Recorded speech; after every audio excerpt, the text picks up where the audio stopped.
দেশকে বাঁচাবার জন্য ভারতীয়রা যে সংগ্রাম করেছে ব্রিটিশদের বিরুদ্ধে, যে আত্মবলিদান দিয়েছে, সে বিষয় নিয়েও সংক্ষেপে আলোচনা হয়েছে। দীর্ঘ লড়াইয়ের পর এই দেশ 1947-এ ব্রিটিশদের কালো থাবা থেকে, তাদের স্বৈরাচারী শাসক থেকে আমাদের মাতৃভূমি আজাদ হয়, মুক্ত হয়। কিন্তু এই দেশটাকে আগামী নতুন করে কিভাবে পরিচালনা করা যাবে, এর জন্যে ডক্টর বাবা সাহেব আম্বেদকরের নেতৃত্বে আরও অনেকে মিলে একটা সংবিধান রচনা করা হয়।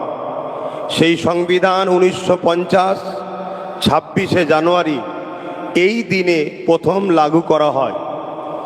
সংবিধান অনুযায়ী দেশকে পরিচালনা করা হয়। সেই হিসাবে এই 26শে জানুয়ারি এই দিনটা আমাদের কাছে প্রজাতন্ত্র দিবস। এই দিন ভারতের নাগরিক আগামী দিন কিভাবে ভারতবর্ষে জাতি ধর্ম বর্ণ নির্বিশেষে সবাই তাদের জীবনযাপন, ধর্মীয় স্বাধীনতা, বাক স্বাধীনতা, কালচার, সর্ব বিষয়ে তারা কিভাবে চলবে, এর একটা গাইডলাইন তৈরি করা হয়, যেটা বাবা সাহেব আম্বেদকরের নেতৃত্বে আরও অনেকে মিলে এই সংবিধান তৈরি করেছিল। আজকের সেই দিন ৭৬তম আমরা সেই প্রজাতন্ত্র দিবস উদযাপন করছি। কিন্তু দুঃখের সাথে বলতে হয়, ডক্টর বাবা সাহেব আম্বেদকর থেকে শুরু করে আমার দেশের মহানায়ক যিনারা ভারতের জন্য যে সংবিধান রেখে গেলেন, বা যারা দেশের জন্য জীবনকে আত্মদান, আত্মবলিদান দিলেন, তাদের এই সেই স্বপ্ন যত দিন যাচ্ছে আস্তে আস্তে ভেঙে চৌচির হয়ে যাচ্ছে।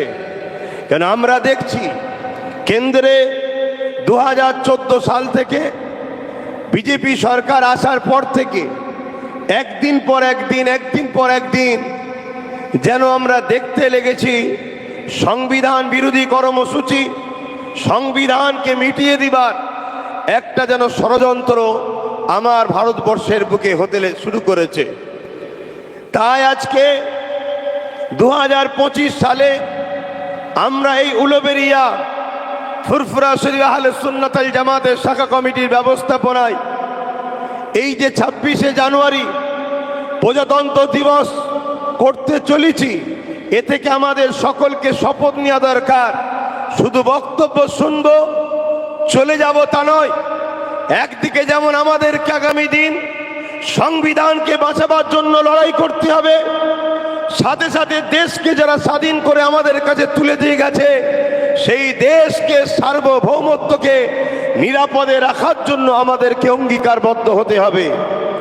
যদি আজ আমরা না জাগি, যদি আজ আমরা না বুঝি, যদি আজ আমরা না উঠে দাঁড়াই, যদি আজ আমরা না রুখে দাঁড়াই, তাহলে আগামী দিন এমন আসবে আবার সেই ব্রিটিশরা যেভাবে আমাদের ভারতীয়দের উপরে অত্যাচার চালিয়েছিল, ইস্ট ইন্ডিয়া কোম্পানির নামে যেভাবে আমার দেশকে দখল করেছিল, আজকের দিনেও দেখুন আদানি আম্বানির নামে আমার দেশকে যেভাবে কন্ট্রোল দখল করতে যাচ্ছে।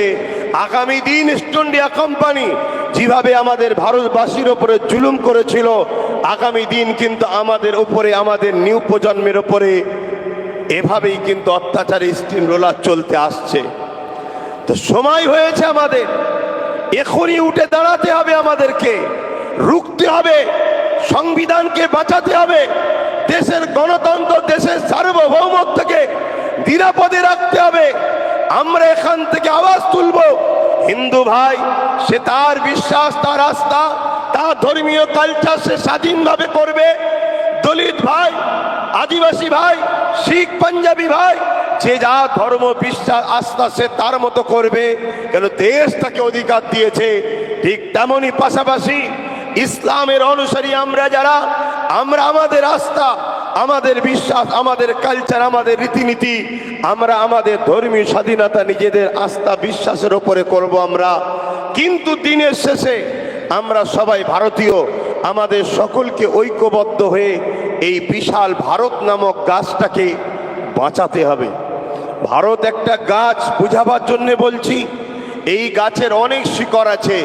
একটা শিকড়ের নাম মুসলিম, একটা শিকড়ের নাম হিন্দু, একটা শিকড়ের নাম আদিবাসী, একটা শিকড়ের নাম দলিত, একটা শিকড়ের নাম শিখ, পাঞ্জাবি, খ্রিস্টান ইত্যাদি ইত্যাদি।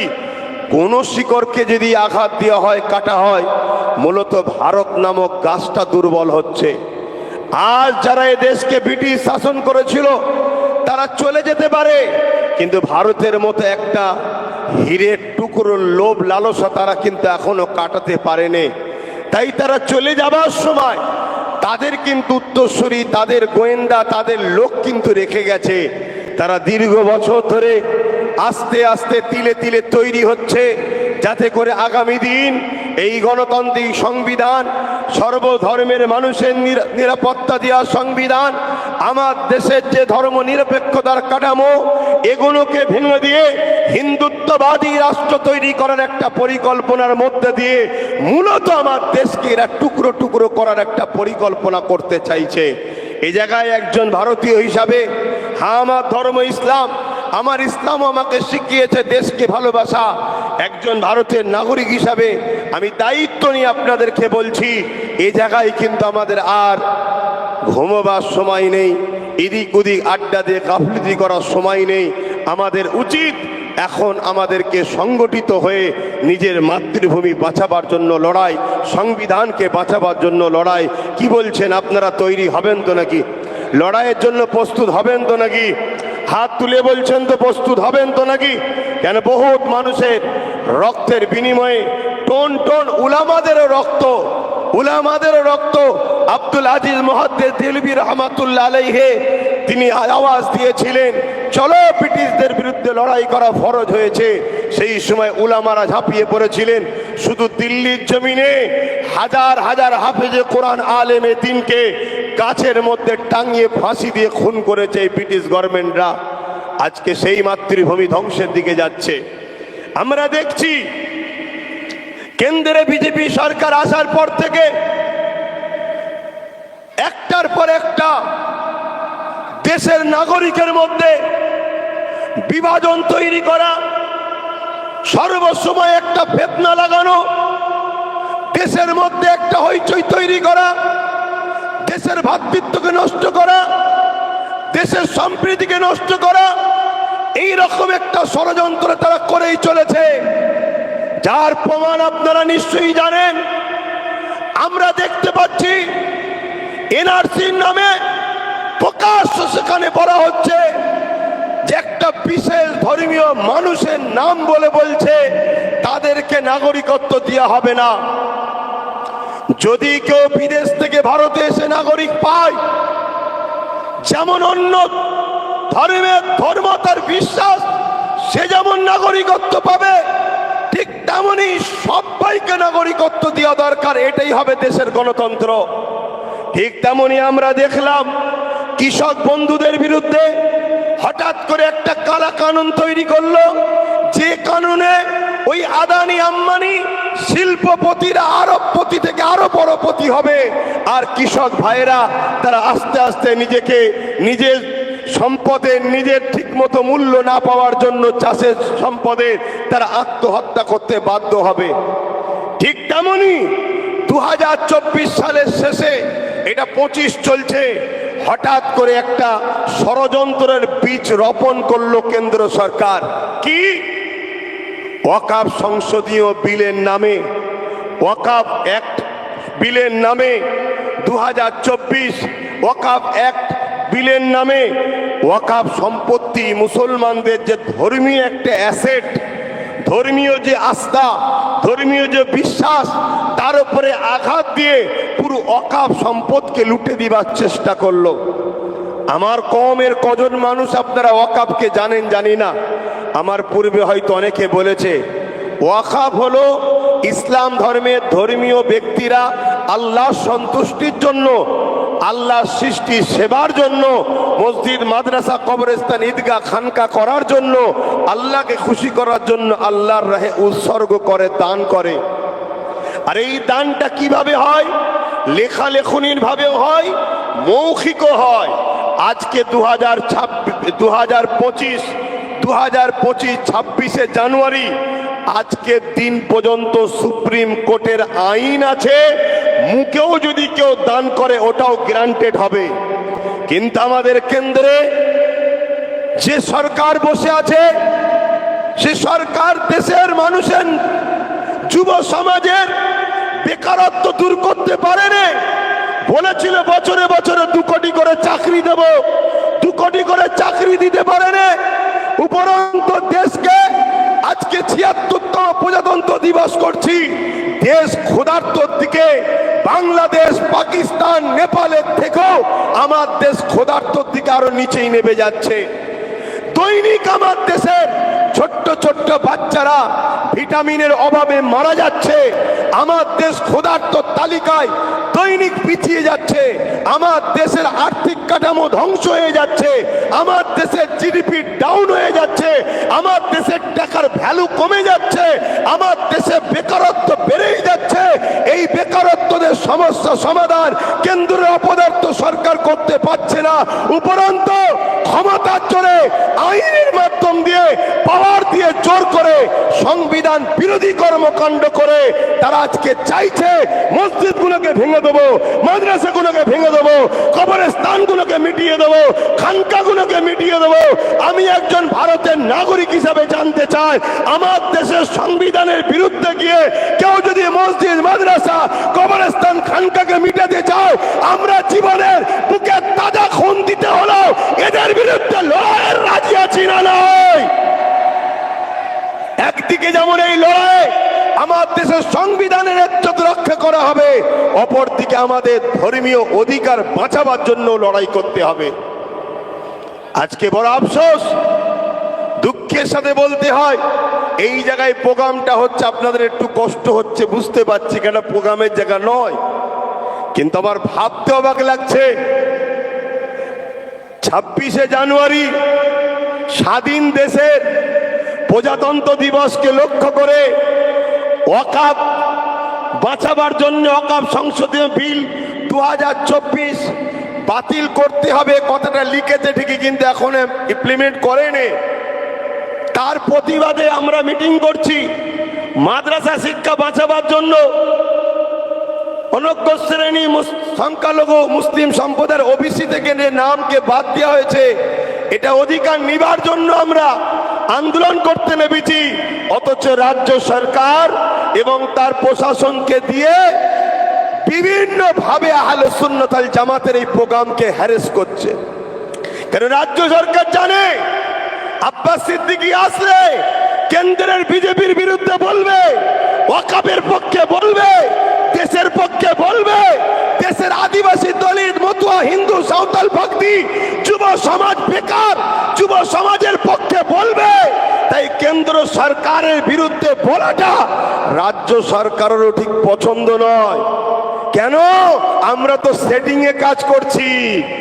আমি বলি শুধুমাত্র মুসলমানকে বোকা বানিয়ে ভোট নেবো বলে এই সেটিংটা কেন্দ্রের সঙ্গে আমার করা আছে, যে দাদা কিছু মনে করবে না, একটু না বললে মোল্লারা আমার থেকে পালাবে, আর মোল্লারা যদি এক কাট্টা হয়ে যায় তোমার আমার উভয়ের কপালেই কিন্তু ছিঁড়া জুতো ঝুলবে। কথা বুঝছেন না, বোঝেন নে? এজন্য সেটিং। কিন্তু আব্বাস সিদ্দিকী যখন বলবে, এটা তো সেটিং এ নয়, এটা তো এখান থেকে বলবে। আর না হয় আমরা আজকে স্বাধীন দেশের প্রজাতন্ত্র দিবসের দিনে একটা প্রোগ্রাম করব, এতে এত সমস্যা কিসের? এতে এত বাধা কিসের? আচ্ছা, আজানটা হয়ে যাক ভাই।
ভাইরা, আজান তো হয়ে গেছে। দেখুন, আলোচনা অনেক বাকি আছে, লড়াই আজকে শেষ নয়।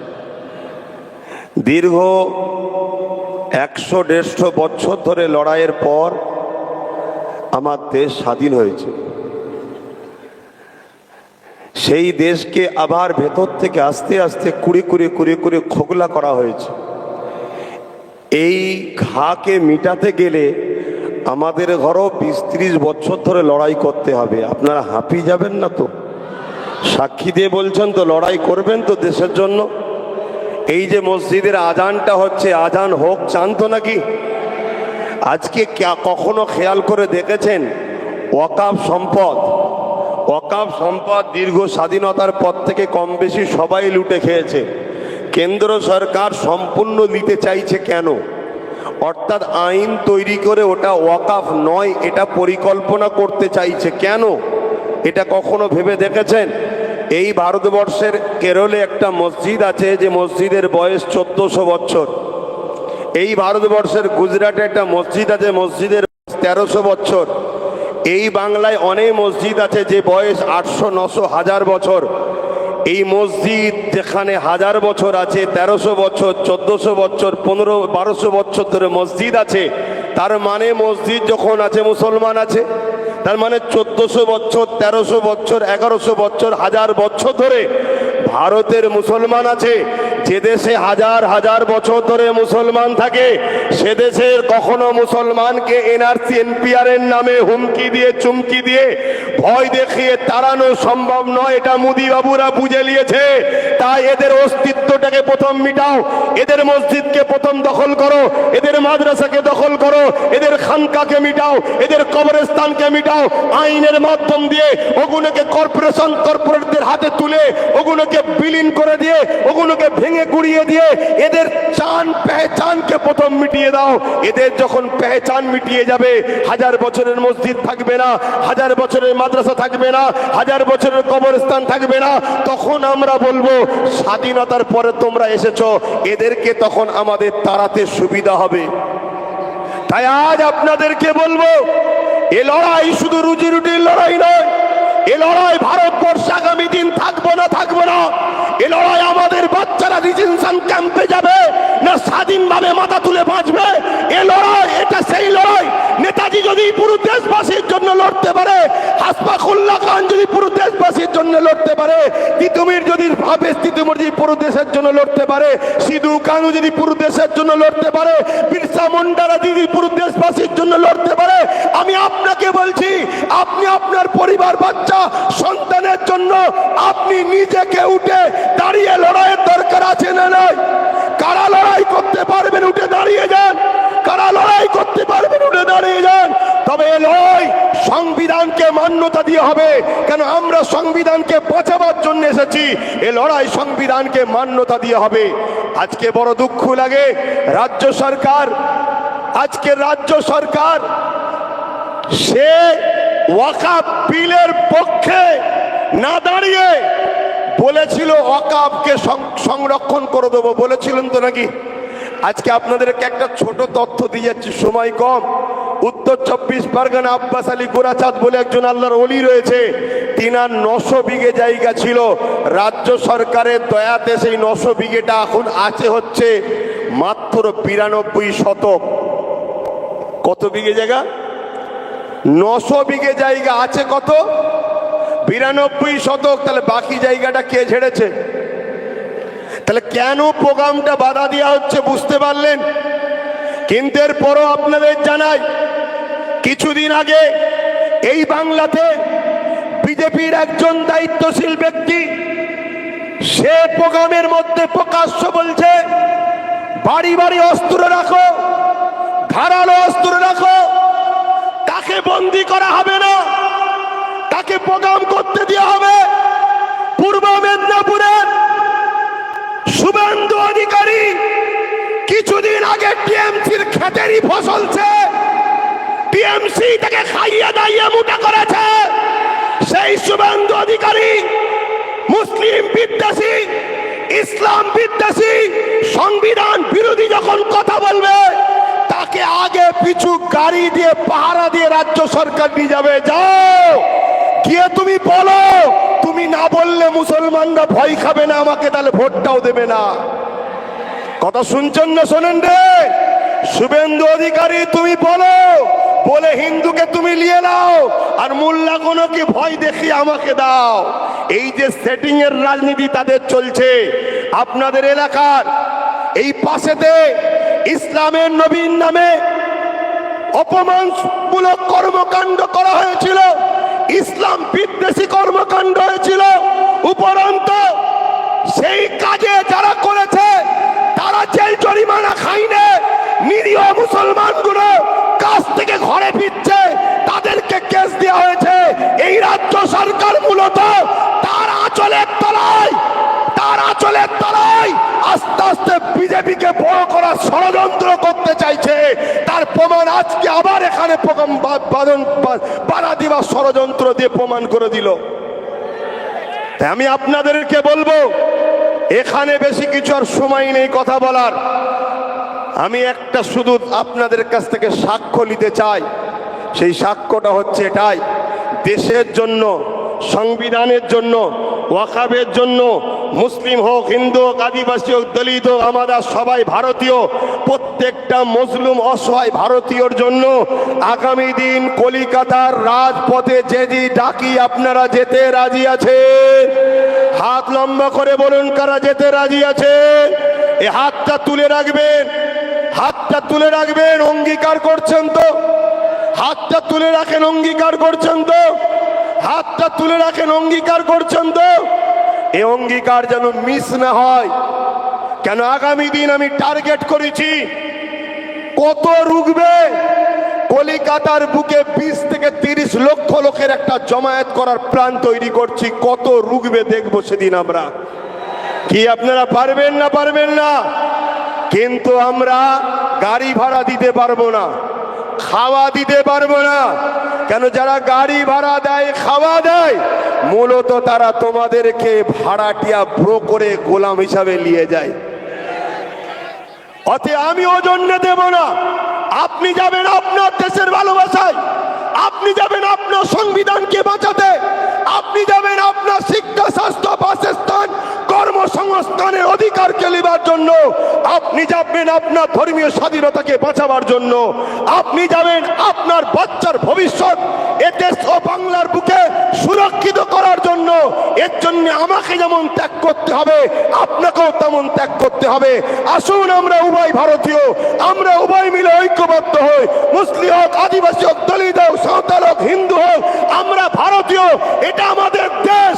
ব্রিটিশরা শাসন করছিল, তাদের বিরুদ্ধে মন টন টন রক্ত দিয়ে এ দেশকে আমরা স্বাধীন করেছি।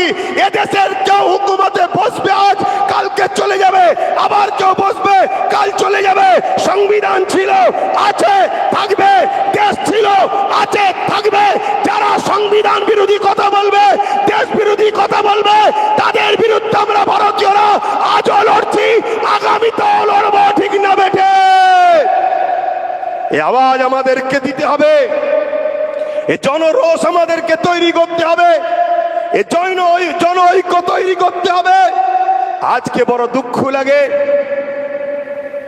একজন বলছে 15ই কি বলে স্বাধীনতার 15ই আগস্টের দিন স্বাধীনতার দিন, সেটা নাকি স্বাধীনতার দিন নয়। এ কথাটা কত বড় দেশের মহানায়ক দেখার অপমান করা বলুন তো। উপরন্তু তার গুণগান সবাই করছে, রাজ্যও করছে, সেন্টারও করছে তার গুণগান। তাহলে আজ আমরা কোন জায়গায় যাচ্ছি আমরা বুঝতে পারছি তো। আমার অনেক কিছু বলার ছিল, দুঃখের বিষয়, একটু জামে পড়ে গেছিলাম। আর এখানেও তো বক্তব্য এসে দেখলাম সেটিংটাও হয়তো দেরি হয়েছে। আর আমি উলুবেড়িয়া মহাকমিটি, এই উলুবেড়িয়া থানা শাখা কমিটির যারা দায়িত্ব ব্যবস্থাপনায় আছে তাদেরকে বলবো, মন খারাপ করো না, ধৈর্য হারা হও না। বাধাই প্রমাণ করছে তোমরা সত্যের পক্ষে আছো, বাধাই তোমাদেরকে আগামী দিন বিজয় দেবে। যেমন কিছুদিন আগে কলিকাতায় আমার ছোট ভাই একটা প্রোগ্রাম করেছিল, দেখলেন না? আরে 77টা বিজেপি আছে, তাদেরকে বাধা দিচ্ছে না রাজ্য সরকার। তাদেরকে উপরন্তু আগে 4টে পুলিশ গাড়ি, পিছনে 4টে পুলিশ গাড়ি, কাঁই কাঁই করে পাহারা দিলিয়েছে, রাস্তা ক্লিয়ার করে সরো সরো সরো, বিশুগুলাবে বিশুগুলাবে বিশুগুলাবে, সরো সরো সরো। ভুল বলছে নাকি? তার বেলায় রাজ্য সরকার নিয়ে যাচ্ছে। আর যে ছেলেটা মুসলিম হিন্দু দলিত আদিবাসী দেশ সবার জন্য কথা বলে, এমনকি আমি তবুও তো একটু রাগে গিয়ে ছোট বড় কথা বলি, কখনো রাজ্য সরকার বা সেন্টারের সরকারের বিরুদ্ধে, কখনো অবাঞ্ছনীয় কারো বিরুদ্ধে এমন কথা বলেনি নওশাদ। কোনোদিন শুনেছেন তার ভাষায় খারাপ? তাকে কিন্তু রুকা দেওয়ার জন্য হাজারো চেষ্টা করলো, লাখ লাখ টাকা খরচ করে চেষ্টা করলো রুকে দিবার। তবে আমি খুশি হয়েছি, আর আহলে সুন্নাত ওয়াল জামাতের ছেলেদেরকে বলবো, তোমরাও শেখো, মন খারাপ করো না। সেদিনের প্রোগ্রামে নতুন নতুন প্রজন্ম তারা সব নেতৃত্ব দিয়ে বিনা সেনাপতিতেই তারা জয় করে ঘরে ফিরেছে। তো যাই হোক, আজকে অবশ্যই মানুষ জাগছে, মানুষ আগামী দিন আরো জাগবে। অন্যায় যুগে যুগে উঠেছে। দেখবেন গিলাসে যখন কোনো ঠান্ডা কোল্ড ড্রিঙ্কস চাকবেন, থামস আপ হোক, কিছু একটা গেঁজা ওঠে, কিছুক্ষণ পরে দেখবেন ওটা আবার হুস করে বসে যায়। অন্যায় ওঠে ঠিকই, কিন্তু সেটা আস্তে আস্তে শেষ হয়ে যাবে। আর একটা কথা আপনাদের বাড়ি বাড়ি প্রচার করতে হবে, বিশেষ করে অমুসলিম ভাইদের বাড়িতে। বিজেপি তাকে প্রমাণ করতে চাইছে আমরা হিন্দু দরদি, এটা প্রমাণ করতে হবে। রেল বিক্রি হয়ে গেছে, চাকরি আমার হিন্দু ভাইদের গেছে। LIC বিক্রি হয়ে গেছে, চাকরি হিন্দু ভাইদের গেছে। এটা প্রমাণ করতে হবে, তাদেরকে বুঝাতে হবে যে আপনাদের ঘরে ঠকানো হচ্ছে।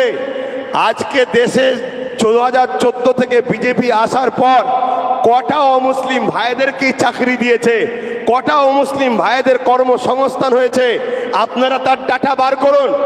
মনে রাখবেন, এরা সম্পূর্ণভাবে পুঁজিপতি কর্পোরেটদের হাতে পুরো দেশকে বিক্রি করার একটা প্ল্যান করছে।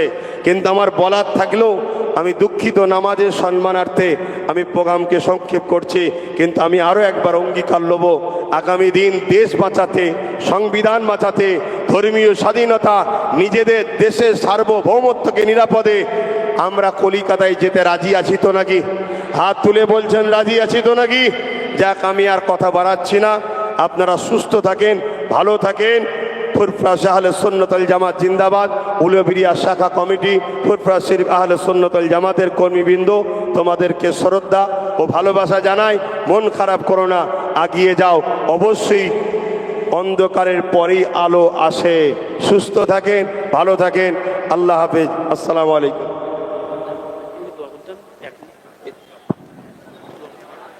এখানে ইমাম সাহেব কে আছে?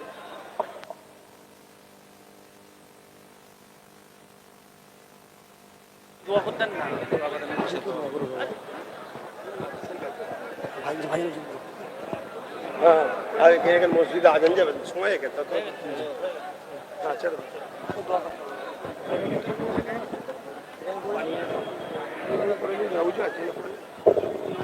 এত সংখ্যক সময়ে প্রোগ্রাম হয়। বললাম ওরা আগে সব বলে রেডি করে রাখবে, আমি যাবো, জামাই দিয়ে দেবে। আমি এমনি জামে পড়ে গেলাম। সমস্যা হ্যাঁ, মাইন্ড মসজিদ ওখানে আছে। কে বললো আদেশ? হ্যাঁ, ওদের মসজিদে টাওয়ারের গায়ে আমার দরকার বুঝতে না, আমাদের পড়া হতে 7 মিনিট বাড়িতে। হ্যাঁ, পরিচালনা করছে, সভাপতি কি করছে ওই বলে দেন যে আমাদের প্রোগ্রাম শেষ হলো।